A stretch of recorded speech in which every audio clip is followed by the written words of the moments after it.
Hello friends, welcome to our YouTube channel तैयारी beginners की।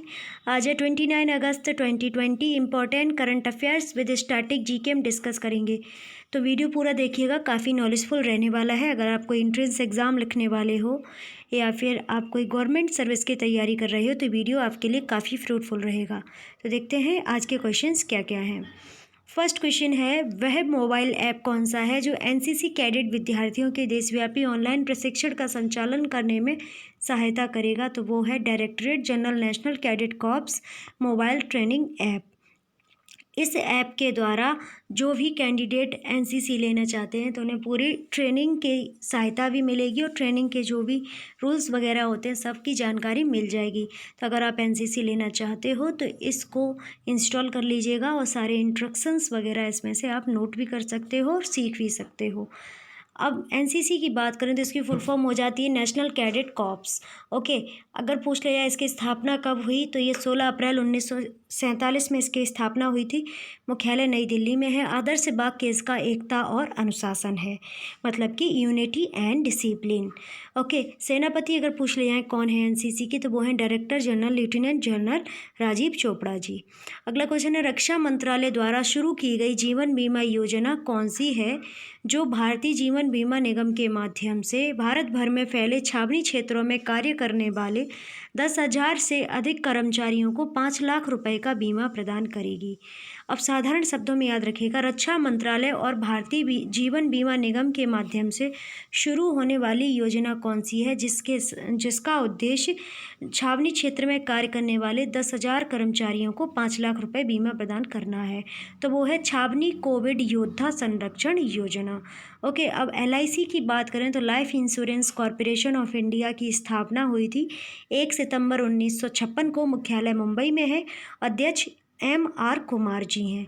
Okay, अब इसमें रक्षा मंत्रालय की बात हुई तो रक्षा मंत्री जो है हमारे भारत के वो हैं राजनाथ सिंह जी, जिनका निर्वाचन क्षेत्र लखनऊ उत्तर प्रदेश है। तो ये याद रखिएगा।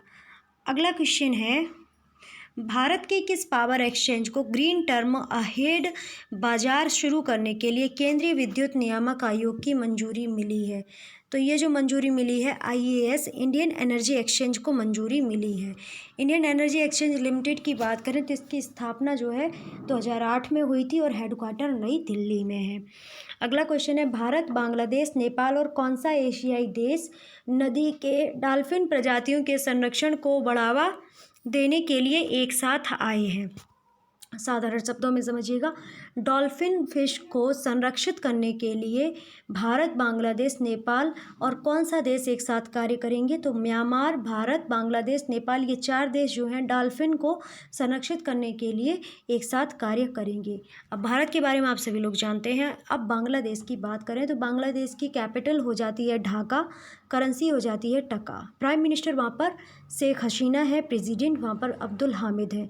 भारत और बांग्लादेश के बीच में एक सैन्य अभ्यास आयोजित किया जाता है जिसका नाम संप्रीति सैन्य अभ्यास होता है। ओके, अब अगला देश जो है उसका नाम आ रहा है नेपाल। नेपाल की बात करें तो नेपाल की कैपिटल हो जाती है काठमांडू और सार्क का हेडक्वार्टर भी काठमांडू है। नेपाल के और भारत के मध्य में एक सैन्य अभ्यास आयोजित होता है जिसे सूर्य किरण के नाम से जानते हैं। ओके, विद्या देवी भंडारी यहाँ पर प्राइम मिनिस्टर हैं और अगर पूछ ले जाए KP शर्मा ओली, मतलब कि खड़गा प्रसाद ओली यहाँ पर आपको देखने को मिलेंगे CM। ओके, अब म्यांमार कुछ कन्फ्यूज़न है, CM है या प्रेसिडेंट है, तो ये आप लोग कंफर्म कर लीजिएगा, हमारे माइंड से स्लिप हो रहा है। अब म्यांमार की बात करें तो म्यांमार की राजधानी होती है नेपिदो। सबसे बड़ा शहर म्यांमार में रंगून या यांगून है। राजभाषा यहाँ की वर्मी है। सरकार यहाँ की एकात्मक है। संसदीय संवैधानिक गणतंत्र है। राष्ट्रपति यू विन मिंट है और राज्य सलाहकार आंग सान सू की है। ओके, अगला क्वेश्चन है, उड़ान उड़े देश का हर नागरिक योजना के चौथे दौर के तहत स्वीकृत नए मार्गों की संख्या कितनी है? तो वो है 78। अब कितने मार्ग हो गए हैं? कुल 766 मार्ग हो गए हैं जो उड़ान की योजना के तहत उड़ान भरी जाएगी जिन मार्गों पर। ओके, अगला क्वेश्चन है, पूर्वोत्तर राज्यों के कृषि उत्पादों का बाहरी क्षेत्र में विपणन की सुविधा निर्माण करने के उद्देश्य से भारतीय विमानपत्तन प्राधिकरण की नई योजना कौन सी है? तो वो है कृषि उड़ान योजना। अगला क्वेश्चन है, कृषि उड़ान योजना के तहत पहली उड़ान कहाँ से कहाँ तक है? तो वो है कोलकाता से आइजोल तक। किस कंपनी के द्वारा रहेगी ये उड़ान? स्पाइस जेट कंपनी के द्वारा। अगला क्वेश्चन है, नीति आयोग ने 27 अगस्त 2020 को भारत घटक का शुभारंभ किया, जिसमें भारत में कार्बन विहीन परिवहन के लिए बहुहितकारक संवाद मंच स्थापित करने पर ध्यान केंद्रित किया गया है।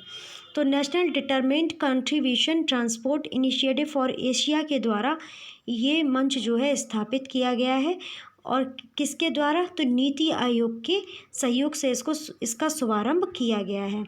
अब नीति आयोग का नाम आया है तो नीति आयोग के बारे में स्टैटिक पोर्शन देख लेते हैं। नीति आयोग की फुल फॉर्म होती है national institution for transforming India. गठन हुआ था 1 जनवरी 2015 को। अगर इससे पहले योजना पूछ ली जाए कौन सी हुआ करती थी, तो योजना आयोग हुआ करता था, प्लानिंग कमीशन हुआ करता था। नीति आयोग का अधिकार क्षेत्र जो है भारत सरकार के पास है। मुख्यालय नई दिल्ली है। कार्यपालक नरेंद्र मोदी जी हैं। उपाध्यक्ष राजीव कुमार जी हैं। MD and CEO Amitabh Kant ji हैं। अब नीति आयोग जो है एक थिंक टैंक के रूप में सेवाएं प्रदान करता है। उसे निर्देशात्मक नीतिगत गतिशीलता प्रदान करता है। योजना आयोग और नीति आयोग में मूलभूत अंतर है। इसमें केंद्र से राज्यों की तरफ चलने वाले एक पक्षीय नीतिगत क्रम को एक महत्वपूर्ण विकासवादी परिवर्तन के रूप में राज्यों की वास्तविक और सतत भागीदारी में बदल दिया जाएगा। ओके, अगला क्वेश्चन है, भारत और किन देशों में कार्बन विहीन परिवहन के व्यापक दृष्टिकोण को बढ़ावा देना NDC-TIA के उद्देश्य के साथ समझौता किया गया है? तो भारत ने वियतनाम और चीन के साथ जो है समझौता किया है। क्यों? जो कार्बन विहीन परिवहन है उनके दृष्टिकोण को बढ़ावा देने के लिए। ओके, अब वियतनाम की बात हो रही है तो वियतनाम की कैपिटल होती है हनोई और करेंसी होती है डोंग। चीन की बात करें तो चीन की कैपिटल होती है बीजिंग और यहाँ की करेंसी होती है जो रेनमिनवी और युआन। ओके, चीन की डिजिटल करेंसी जो है युआन को भी लॉन्च किया गया है।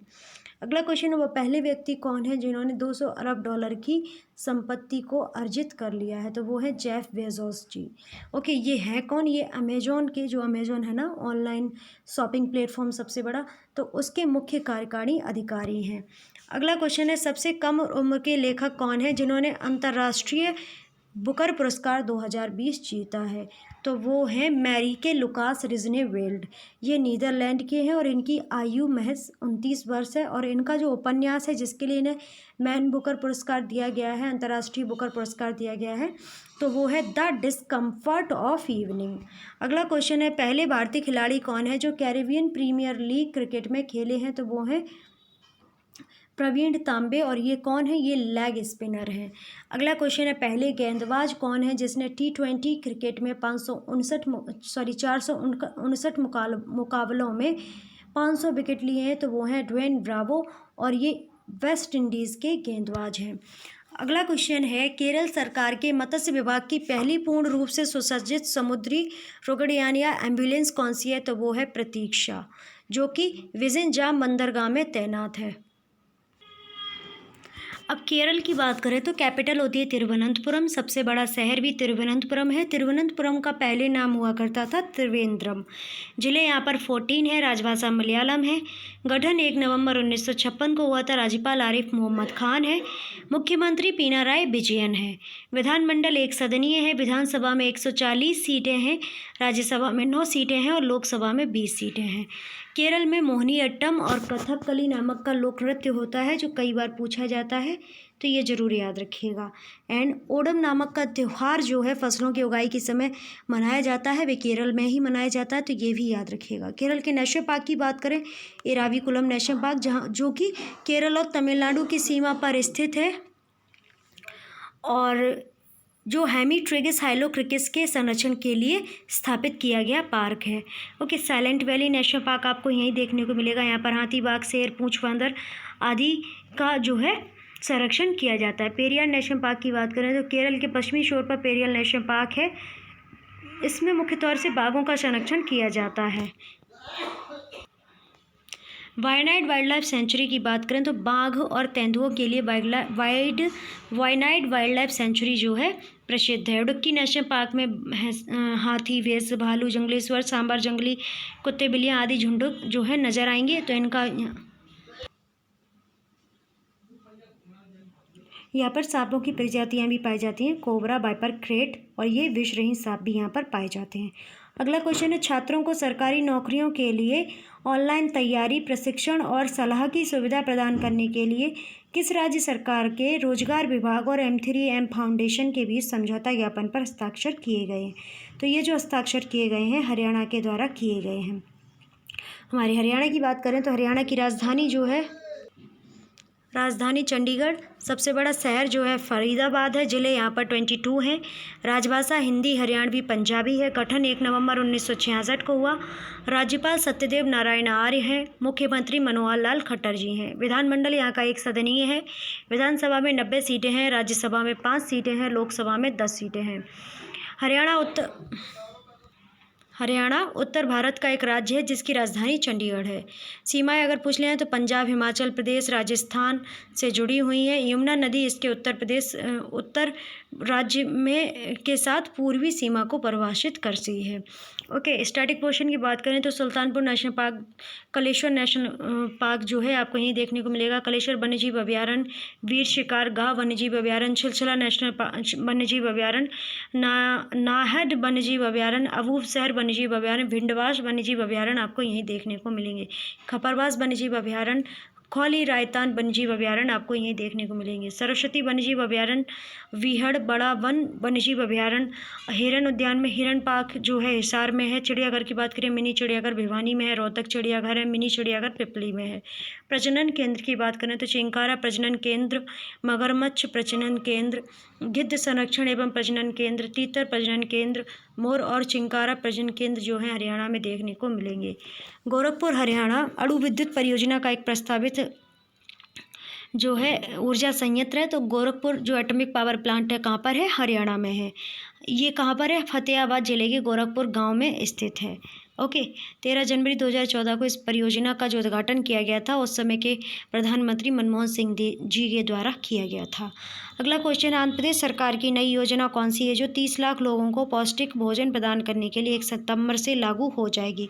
तो वो है YSSAR संपूर्ण न्यूट्रिशन योजना। ओके, आंध्र प्रदेश की बात करें तो कैपिटल हैदराबाद, प्रस्तावित कैपिटल जो है अमरावती है, 2024 में हो जाएगी। YSR जगन मोहन रेड्डी यहाँ पर CM है। विश्वभूषण हरिचंद्रन जो है यहाँ पर राज्यपाल हैं।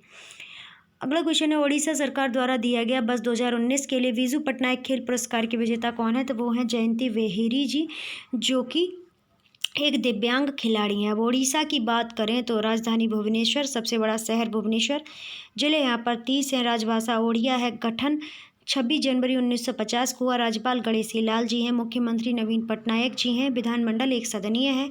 विधानसभा में 147 सीटें हैं, राज्यसभा में 10 सीटें हैं, लोकसभा में 20 सीटें हैं। और उड़ीसा, जिसे ओडिशा के नाम से जाना जाता था, भारत के पूर्वी तट पर स्थित एक राज्य है। उड़ीसा का जो बॉर्डर है झारखंड, पश्चिम बंगाल, आंध्र प्रदेश, छत्तीसगढ़ से घिरा हुआ है और पूर्व में इसके बंगाल की खाड़ी है। प्राचीन में कलिंग का जो आधुनिक नाम हुआ करता था वही उड़ीसा है, जिस पर 261 ईसा पूर्व में मौर्य सम्राट अशोक ने आक्रमण किया था। युद्ध में हुए भयानक रक्तपात से व्यथित होकर उन्होंने बौद्ध धर्म को अंगीकार कर लिया था। आधुनिक उड़ीसा राज्य की स्थापना 1 अप्रैल 1936 को हुई थी। कटक के कनिका पैलेस में भारत के एक राज्य के रूप में हुई थी और इस नए राज्य में अधिकांश नागरिक जो हैं ओडिया भाषी थे। ओके, राज्य में 1 अप्रैल को उत्कल दिवस या ओडिशा दिवस के रूप में मनाया जाता है। क्षेत्रफल के अनुसार ओडिशा का 9वां स्थान है, जनसंख्या के आधार पर 11वां स्थान है। ओडिशा भाषा राज्य की आधिकारिक भाषा और सबसे ज़्यादा बोली जाने वाली भाषा है। भाषाई सर्वेक्षण के अनुसार ओडिशा की 93.33 जनसंख्या जो है ओडिया भाषी है। पाराद्वीप को छोड़कर राज्य की अपेक्षाकृत सपाट तटरेखा लगभग 480 किलोमीटर लंबी होने के कारण अच्छे बंदरगाहों का यहाँ पर अभाव है। संकीर्ण और अपेक्षाकृत समतल तटीय पट्टी, जिसमें महानदी का डेल्टा क्षेत्र शामिल है, राज्य की अधिकांश जनसंख्या का घर है। भौगोलिक लिहाज से इसके उत्तर में छोटा नागपुर का पठार है जो अपेक्षाकृत कम उपजाऊ है, लेकिन दक्षिण में महानदी, ब्रह्माणी, सालंदी तथा बैतरणी नदियों का उपजाऊ मैदान है। यह पूरा क्षेत्र मुख्य रूप से चावल उत्पादक क्षेत्र है। राज्य के आंतरिक भाग कम आबादी वाले और पहाड़ी क्षेत्र हैं। 1672 मीटर ऊंचा देवमाली राज्य का ऊंचा स्थान है। ओडिशा में तीव्र चक्रवात आते रहते हैं। ओडिशा के संबलपुर के पास हीराकुंड बांध विश्व का सबसे लंबा मिट्टी का बांध है, तो ये याद रखिएगा। और ये बांध जो है महानदी पर अवस्थित है। ओडिशा में कई लोकप्रिय पर्यटक स्थल भी हैं। पुरी, कोणार्क, भुवनेश्वर सबसे प्रसिद्ध हैं। कोणार्क सूर्य टेम्पल की बात करें तो ब्लैक पैगोडा टेम्पल भी कहा जाता है, और ये जो है नरसिंह देव ने बनवाया था। पुरी के जगन्नाथ मंदिर जिसकी रथ यात्रा विश्व प्रसिद्ध है। कोणार्क के सूर्य मंदिर को देखने प्रत्येक वर्ष लाखों पर्यटक आते हैं। ब्रह्मपुर के पास जौगदा के स्थित अशोक का प्रसिद्ध शिलालेख कटक का बारावटी किला भारत के पुरातत्व इतिहास में महत्वपूर्ण है। ओके, तो ये जो जानकारी है बहुत ही डिटेल में प्रदान कराई है ओडिशा से संबंधित, तो सब नोट कर लीजिएगा, और नोट नहीं करना है तो PDF के लिए टेलीग्राम ग्रुप को ज्वाइन कर लीजिएगा। अगला क्वेश्चन है, महाराष्ट्र सरकार ने मुंबई महानगर क्षेत्र में ग्रेटर मुंबई नगर निगम को छोड़कर 8 नगर निगमों और 7 नगर पालिकाओं के लिए अलग से स्थापित करने का निर्णय ले लिया है। तो किस प्राधिकरण के तहत अलग से स्थापित करने का निर्णय लिया है? तो स्लम पुनर्वास प्राधिकरण के तहत इन्होंने 8 नगर निगम और 7 नगर पालिकाओं को अलग से स्थापित करने का निर्णय ले लिया है। महाराष्ट्र की बात करें, capital Mumbai, winters capital Nagpur, इसे ऑरेंज कैपिटल भी कहा जाता है क्योंकि ऑरेंज के लिए प्रसिद्ध है। MSME और सड़क एवं परिवहन मिनिस्टर की निर्वाचन क्षेत्र भी नागपुर महाराष्ट्र है, और वो है नितिन गडकरी जी। ओके, यहाँ पर CM अगर पूछ ले जाएँ तो उद्धव ठाकरे जी हैं, राज्यपाल भगत सिंह कोश्यारी जी हैं। अब सामान्य ज्ञान के कुछ क्वेश्चंस देख लेते हैं। अनुसंधान एवं विश्लेषण विंग की स्थापना कब हुई? 21 सितंबर 1968 को ही। मुख्यालय नई दिल्ली में है। आर्थिक खुफिया परिषद का गठन कब हुआ? तो 1990 में हुआ। पहला अपराध जांच विभाग भारत ब्रिटिश सरकार द्वारा किस वर्ष बनाया गया था? तो 1902 में लखनऊ में बनाया गया था। अपराध जांच विभाग भारत CID को किस वर्ष विशेष शाखा CID अपराध शाखा CBCID में विभाजित किया गया? तो 1929 में विभाजित किया गया था। तो ये है हमारे आज का करंट अफेयर्स का बहुत ही महत्वपूर्ण वीडियो। आशा करते हैं आपको अच्छा लगा होगा और नॉलेज भी काफ़ी मिली होगी। अब वाकई में आप पढ़ने वाले हो तो नॉलेज तो काफ़ी मिली होगी और नई नई जानकारी भी मिली होगी। ओके, तो वीडियो कैसा लगा है कमेंट बॉक्स में बताइएगा, लाइक कीजिएगा, शेयर कीजिएगा और चैनल को सब्सक्राइब भी कीजिएगा। कमेंट ज़्यादा से ज़्यादा कीजिएगा और वीडियो को शेयर भी कीजिएगा। घर पर रहिए, स्वस्थ रहिए, अपने परिवारजनों का ख्याल रखिएगा। मन में हमेशा जुनून रखिएगा, हासिल कर लेंगे मुकाम अपना, तभी चैन से बैठेंगे। ओके, तो आप सभी का बहुत बहुत धन्यवाद वीडियो वॉच करने के लिए। Don't forget subscribe and share. And हाँ, टेलीग्राम ग्रुप को ज्वाइन करना है तो लिंक आपको डिस्क्रिप्शन में मिल जाएगा। आप फेसबुक, इंस्टाग्राम, ट्विटर, शेयरचैट से भी जुड़ना चाहते हैं तो उनका लिंक भी आपको डिस्क्रिप्शन में मिल जाएगा। एंड ऑडियो सुनना चाहते हो हमारे खबरी प्लेटफॉर्म को ज्वाइन कर लीजिएगा, उसका लिंक भी आपको डिस्क्रिप्शन में मिल जाएगा।